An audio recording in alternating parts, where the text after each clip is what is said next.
అసలు స్టూడియోలు రన్ చేయడం చాలా కష్టం అనుకుంటున్న రోజుల్లో ఇక్కడ ఉన్న స్టూడియోనే కష్టం అనుకుంటే అంటే మళ్ళీ తీసుకెళ్ళి మీరు వైజాగ్లో ఒక స్టూడియో కట్టారు. అసలు ఏంటి మీ ధైర్యం ఏంటి? ఎట్లా నడుస్తాయి స్టూడియోలో? ఎట్లా వర్కౌట్ అవుతాయి స్టూడియోలు? వైజాగ్లో పెట్టింది నాట్ ఓన్లీ స్టూడియో, అక్కడంతా టూరిజం స్పాట్ లాగా. వాళ్ళ రోజున వైజాగ్ స్టూడియోకి విజిటర్స్ మీదనే నాకు ఐఎమ్ వెరీ హ్యాపీ. దానికి అయ్యే మంచి చెడ్డ ఖర్చులంతా దాని విజిటర్స్ ప్లస్ రెండోది ఇప్పుడు అక్కడ రిసార్ట్స్, కళ్యాణ మండపం దాంట్లో అన్ని కట్టి అసలు ఇప్పుడు మామూలుగా ఒక టూరిస్ట్ స్పాట్ లాగానమాట. ఇప్పుడు మన ఇక్కడ రామోజీ అంటే ఇది చాలా పెద్ద ఇది అనుకోండి, అది ఉన్న దీంట్లో. కాకపోతే ఏంటంటే బ్యూటిఫుల్ సైట్, ఒక 6 కొండలు ఎక్కి 7వ కొండ మీద studio. So that way Vizag studio చాలా అందంగా. ఇప్పుడు ఈ కొత్త ప్రొడ్యూసర్లు, కొత్త జనరేషన్ వస్తున్నారు, కొత్త ఆర్టిస్టులు వస్తున్నారు, కొత్త డైరెక్టర్లు వస్తున్నారు. ఏది అసలు అన్విల్డీగా అయిపోతున్నారు మొత్తం, అంటే ఇండస్ట్రీకి పనికొచ్చేటట్టుగా లేకుండా పోతున్నారని అనుకుంటున్నారు జనం. ఆల్మోస్ట్ 4th జనరేషన్తో మీరు మళ్ళీ పనిచేస్తున్నారు. ఈ మార్పు ఇవాళ మనం లేదంటే ఏదో ఒక సక్సెస్. ఇవాళ ప్రతి వాళ్ళు మా అబ్బాయిలు హీరోలు, మా ఎవరెవరి పిల్లల్ని హీరోలుగా చేసి ఇచ్చేస్తున్నారు. కొంతమంది సరదాగా ఇప్పుడు ఎన్ఆర్ఐ వాళ్ళు కొంతమంది వచ్చేసి డబ్బు పంపించి సినిమాలు తీయమంటున్నారు. That is not the correct way. డబ్బు పెట్టేవాడు అక్కడ ఉండాలి అని నా లెక్క. We must know what is happening. ఇవాళ షూటింగ్ అయిపోతే రేపు పొద్దున్నే కానీ లేకపోతే నైట్ టైం అంటే కానీ we must check up the expenses ఏమైంది ఏమిటి అనేది. ఈ రోజు వరకు ఇప్పుడు నేను పోయేటప్పటికి మామూలుగా మార్నింగ్ ఆఫీసు పోయేటప్పటికల్లా ఏ కారు ఎన్ని మైళ్ళు తిరిగింది, ఎంత తిరిగింది అనేది మొత్తం అక్కడ పెట్టుంటారు. ఎన్ని క్యారియర్లు తెచ్చారు ఎంతనే. ఇవాళ రోజు నేను చూసుకోవాల్సిన అవసరం లేదు. బట్ అది ఉంటే అది ఒక అటెన్షన్ అనేది, ప్రతి పైసా జరిగేది మీకు ఖర్చు తెలుస్తుంది. తెలియకుండా ఏట్లు వేసినా కానీ ఏం చేయమనమంటారు చూసారు. We must know what is happening.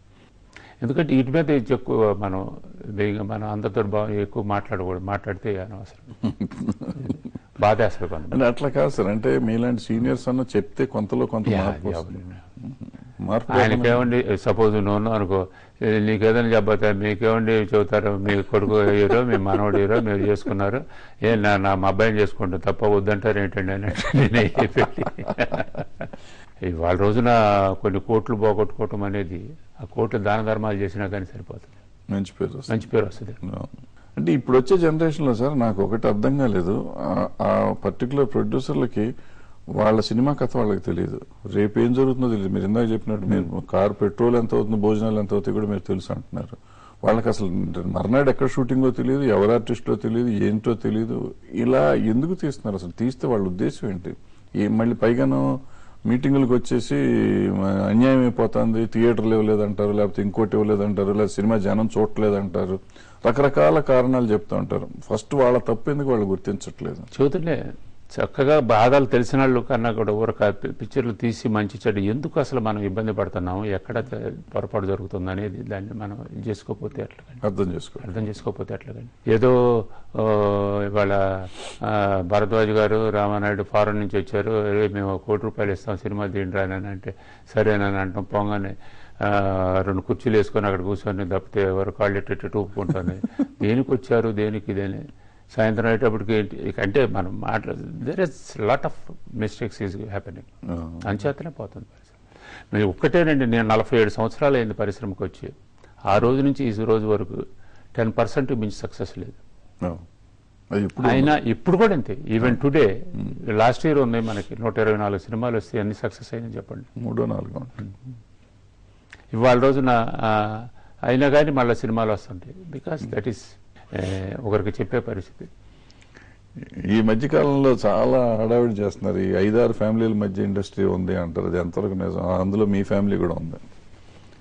ఏదైతే శాస్త్రం చెప్పినట్టు ఏదో అన్నారని 5-6 ఫ్యామిలీలు ఏముంది? 5-6 ఫ్యామిలీలు మీరు అరవింద్ గారి ఫ్యామిలీ, చిరంజీవి గారి ఫ్యామిలీ, పద్మాలయ ఒకటి, 4 ఫ్యామిలీలు 5 ఫ్యామిలీలు అట్లా. అదే మొత్తం నమ్ముకొని దీంట్లోనే ఉన్నారు. ఏం చేస్తారు?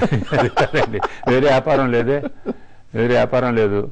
ఉన్నది ఇది కొడుకులు ఆర్టిస్టులు, ఇది అట్లాగే సేమ్ థింగ్ అరవింద్ కానీ, పద్మాలయాలకు కానీ, అలా కృష్ణ గారి ఆర్టిస్టు, మహేష్ గారి ఆర్టిస్టు, విజయ నిర్మ గారి ఆర్టిస్ట్, ఇది అట్లాగే ఇక్కడ అరవింద్ కుమారుడు, చిరంజీవి గారు, వాళ్ళంతా మొత్తం ఫ్యామిలీ. అయితే వీ మస్ట్ ఎవరైనా పైకి వస్తుంటే సంతోషించాలి కానీ బాధపడకూడదండి. ఫాదర్ ఉన్నారు కృష్ణమూర్తి గారు. ఎప్పుడు మేము హైదరాబాద్ వచ్చిన రోజుల్లో ఆయన శారద స్టూడియోలో చూశారు. ఆ రోజున మేము ఎట్లా కలిసిన రోజు మాట్లాడుకుంటాం, ఈ రోజు కూడా ఎక్కడ కనపడ్డా కానీ అంత ఆప్యాయంగా వచ్చి పలకరిస్తాడు. అంత ఆప్యాయంగా చెబుతుండే. ఆయన అక్కడెక్కడన్నా కూర్చున్న నాయుడు గారు అంటే లేచి వచ్చేసి, లేదు లేదు నేను వస్తున్నా కృష్ణమూర్తి, మీరు అసలు ఆరోగ్యం అంత. సో ఆ రోజులో ఆ ప్రేమలో ఇది అంతాను అట్లా ఉండాలి తప్పితే ఆ రోజు ఈయన వచ్చే మా దగ్గర కృష్ణమూర్తి గారు అది ఇది అన్నాడు, వాళ్ళు ఎంత ప్రొడ్యూసర్ అయ్యాడని బాధపడతారు. ఇన్నెవరు ఆయన కళ్ళ మీద ఎంతమందిని చూశారు శారద స్టూడియోలో? How many producers came from Madras? ఎంతమంది? వాళ్ళంతా అక్కడ ఎవరి టైం ఎట్లా ఉంది అటు పోతాడు కింద, దాని గురించి లేదు. ఈ నెవర్ ఫీల్ దట్ వన్. ఆయన రిలాక్స్ అయ్యా నాయుడు చక్కగా ఇది ఉంది. నేను అక్కడ ఓల్డ్ ఏజ్ ఉంది దీని దగ్గర మన ఫౌండేషన్. సో అట్లా ఉంటారు. అది భగవంతుడు ఎప్పుడు కూడా అలాంటి వాళ్ళకి ఎవరో ఒకడు పైకి వస్తున్నాడు అనేది బాధ. అట్లాంటి నాకెందుకు సంభవం ఐ డోంట్ లైక్. నాకు తెలిసి సినిమా ఇండస్ట్రీలో ఎవరు ఎవరిని తొక్కేయలేరు నేను నమ్ముతాను. నిజమా అబద్ధం? మీరు నన్ను తొక్కేయాలనుకుంటే ఇండస్ట్రీలో నేను పైకి వస్తా అంటే మీరు నన్ను తొక్కేయలేరు, మీరు పైకి వస్తా అంటే మిమ్మల్ని ఇంకోళ్ళు తొక్కేయలేరు. ఏమి చేయలేదు. ఇంపాసిబుల్. ఏం చేస్తామంటే మీ పిక్చర్ నా రిలీజ్ అయితే ఆ రోజు నేను రిలీజ్ చేయటం, అంతకు మించి ఏం చేయాలి. నా టైం బాగుంది, నా సినిమా టైం జనం నీ సినిమాకి వస్తే నా సినిమాకి రాకపోతే వీడే ఎదవైపోతాడు. ఎవరిని ఎవరు ఏమి చేయరు. ఇంపాసిబుల్. Out of question. ఊరికి మనం మాట్లాడుకుంటాం, మాటలు తప్పితే ఒకరినొకరు మాట్లాడుకుంటానికి బాగుంటాయి, చెప్పుకుంటానికి లేదా పబ్లిసిటీ చేసుకోవడానికి అంతే. పేపర్లో ఫోటోలు వేసి మన పబ్లిసిటీ తప్పనేసి. ఇప్పుడు ఇండస్ట్రీ ఇట్లా అయిపోతుంది కదా సార్. మీలాంటి వాళ్ళు ఈ పెద్దవాళ్ళంతా కలిసి ఛాంబర్లోను కౌన్సిల్ చాలా ఉన్నాయి కదా, వాళ్ళందరినీ ఒక దారిలో పెట్టడానికి మార్గం ఏమన్నా చేయించగలిగే? ఎవరు మాట వినరా? ఎవరు. ఇండస్ట్రీ ఏమన్నా మంచి మీ చెప్పిన గోల్డెన్ పీరియడ్ వచ్చే ప్రమాదం ఉందా? అడ్వాంటేజ్ ఎప్పుడన్నా వస్తుందని ఆశిస్తున్నారు?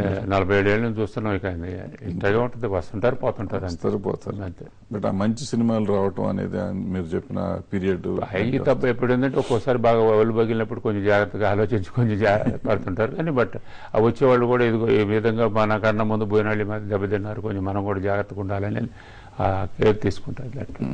Definitely think about the industry మారే అవకాశం తప్పకుండా. So thank you very much sir. ఓకేమ్మా. ruchulu.com, making of Andhra recipes. Recipe videos in Telugu for all varieties of veg, non-veg, baking snacks and desserts. Please visit ruchulu.com.